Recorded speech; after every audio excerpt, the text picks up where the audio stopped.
What is up, guys? This is Silver Warrior here, and today I'm making a video about the 5 biggest mistakes that I made when I started silver stacking. So obviously I've just had a few different videos discussing mistakes to avoid when silver stacking for yourselves, and they're mistakes that I never made because I always knew. Well, actually I did make a few of those mistakes, but most of them I kind of already knew were mistakes. But today I want to discuss the 5 biggest mistakes that I personally made myself when I started. Something, more of a personal video, not really an educational one, but maybe you can learn from my mistakes by, avoiding this stuff. And this is, I guess, something that will hopefully relate to you guys who are new silver stackers out there, or, old silver stackers who can definitely, remember making mistakes themselves and be like, yeah, I remember doing that, and that was kind of a bad idea, and now I know that. And hopefully I can help you new silver stackers avoid these mistakes, and if you've already made a few of them, and you didn't realize that they were mistakes yet, then I can help you to correct these mistakes, I can help you to stop making them. So, let me discuss them. First and foremost, the biggest mistake I ever made, I've talked about it before, buying fractional bullion. I don't have to talk much about this, you guys already know. It's basically just silver with anything under an ounce. I used to have a decent amount of it, and I sold it all off, got rid of it because it's crap. I mean, it's really a load of BS, honestly, because basically these companies are going to sell you less silver and charge you more, and it's like, why would I ever buy that? It's not worth your time or your money to have a bunch of fractional silver when you can just have 1 ounce silver bars and above.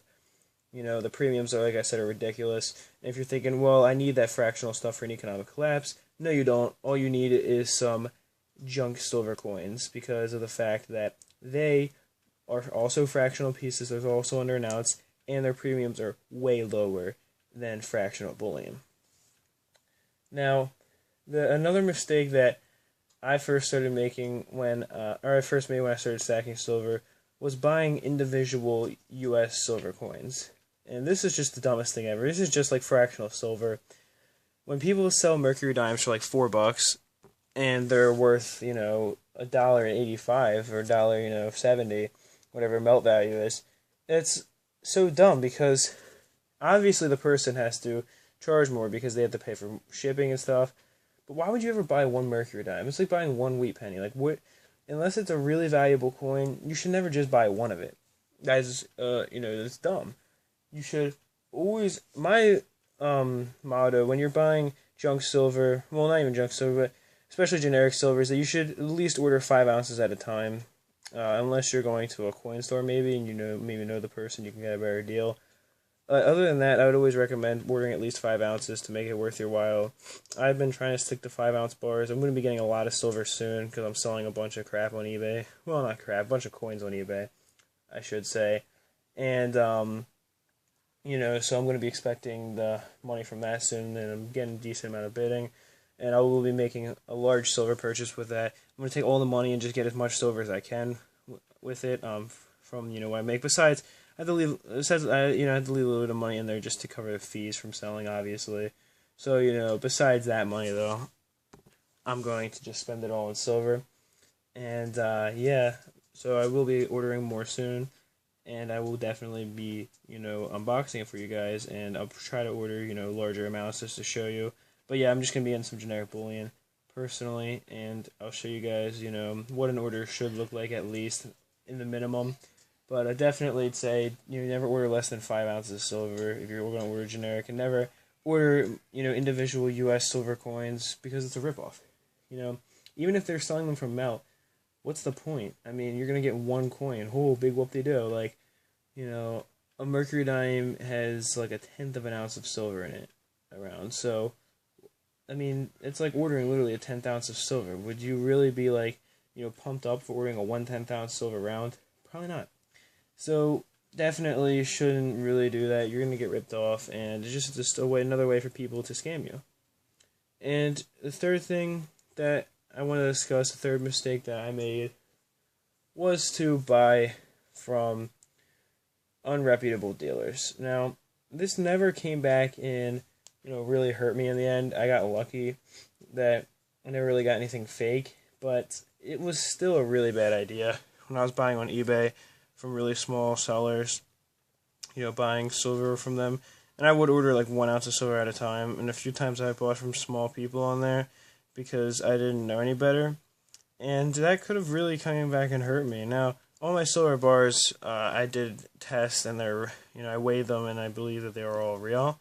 But, I could have very well gotten a fake silver bar before, and it wouldn't, matter because I took so long to test them from the time I bought them that there'd be nothing I could do. I don't even have, the purchases on eBay anymore. It doesn't even show me them anymore. And the sellers, might not even be around anymore if it were fake silver. So definitely don't be buying from a bunch of small dealers. That's like, don't go on random silver websites that you've never heard of and try to buy because someone's selling a 5-ounce bar for $40. It's like, no, it's not going to be real. It's going to be fake. So just don't even, bother with it. You're going to get ripped off. That's what it's going to come down to. And you're going to end up being pretty upset by it. And you're going to be like, blaming the guy you bought from. It's like, yeah, well, he did sell you fake silver, but who do you really have to blame besides yourself? You're the one that fell for it. And scams wouldn't happen if people didn't fall for them. Nobody would be scamming anymore. So, I mean, it's sad to say, but, I know everyone's like, oh, you shouldn't be doing victim blaming. Well, guess what? It's your fault for falling for the scam. If you didn't fall for it, then the scammers would be less, tempted to try to scam people if it didn't work. Simple as that.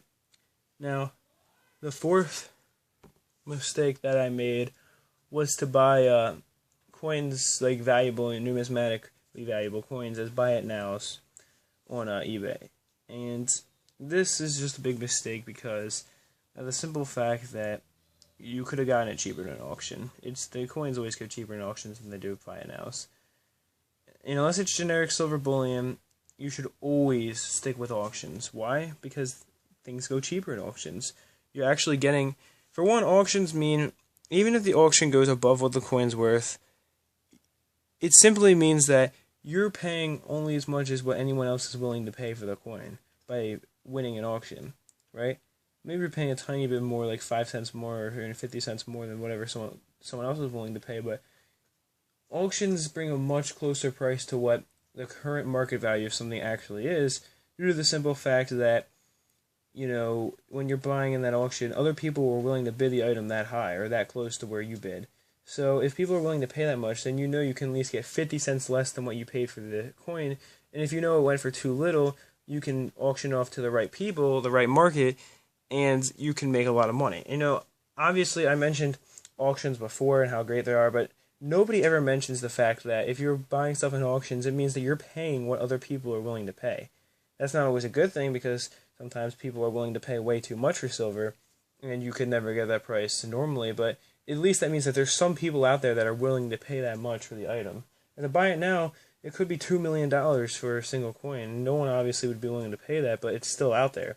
With auctions, it never goes above what someone's willing to pay, because someone's willing to bid it that high, and therefore they are willing to pay that much for the item.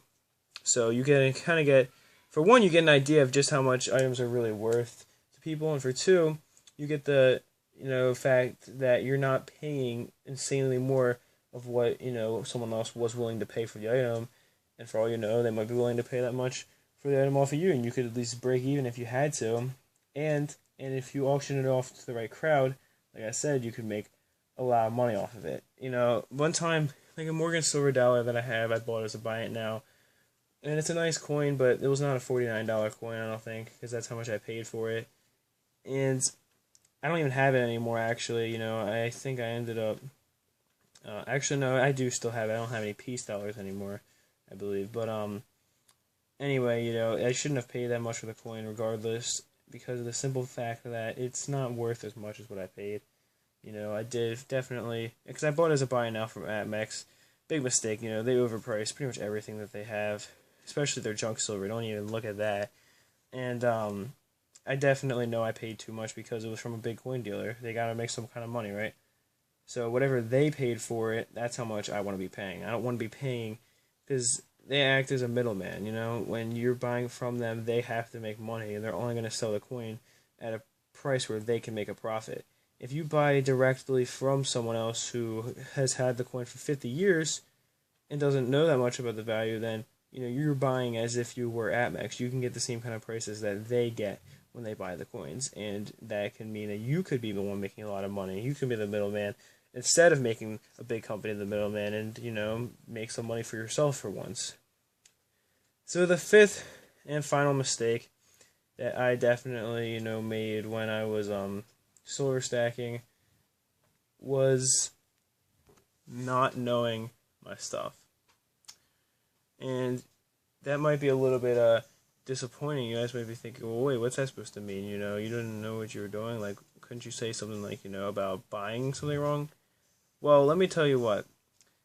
Or let me tell you this. Buying fractional silver might be the biggest mistake I've ever made. But definitely, this would have to rank up there as number 2. And not only that, but overall, this can end up causing you more damage than every other mistake on this list combined if you keep on making it. The simple fact is, you got to know what you're doing. For example, when I first started silver stacking, I was searching through someone's coins, and I found a 1939 nickel. And you want to know what I thought? I thought it was silver. I thought they made silver nickels from 39 to 42, not 42 through 45. For example, that was a mistake I made. And that was, back in 2014. But that was something I believed at the time, and I kept the nickel. I was like, oh, can I keep, whatever I find? They're like, yeah, you can keep anything cool. And I kept it. And yeah, that was a really dumb mistake. And I think I also found like a steel penny or something like that, because they got a lot of change, and they're like, yeah, you can search through it if you want. But I thought that was a silver nickel, and I cherished it as one. Until people, when I posted it, 1939 silver nickel, people were like, I don't think they made silver nickels in that year. I looked it up, and I was like, oh crap, they didn't. So yeah, I didn't look up anything. I just kind of tried to pick up information as I went on, which certainly you can do to an extent. But when it comes to hard facts, not like investing techniques or anything like that, when it comes to just hard physical facts, like when silver coins were made and stuff like that, you have to know what you're doing. Kind of like how you have to know what the price of silver is, because you can't be paying $50 an ounce when silver's $20, right? But I do hope you enjoy the video, and I hope it helps you out. Hope you can avoid some of these mistakes that I made. Make my loss your gain. And that is it for this one. Peace, love, and much respect.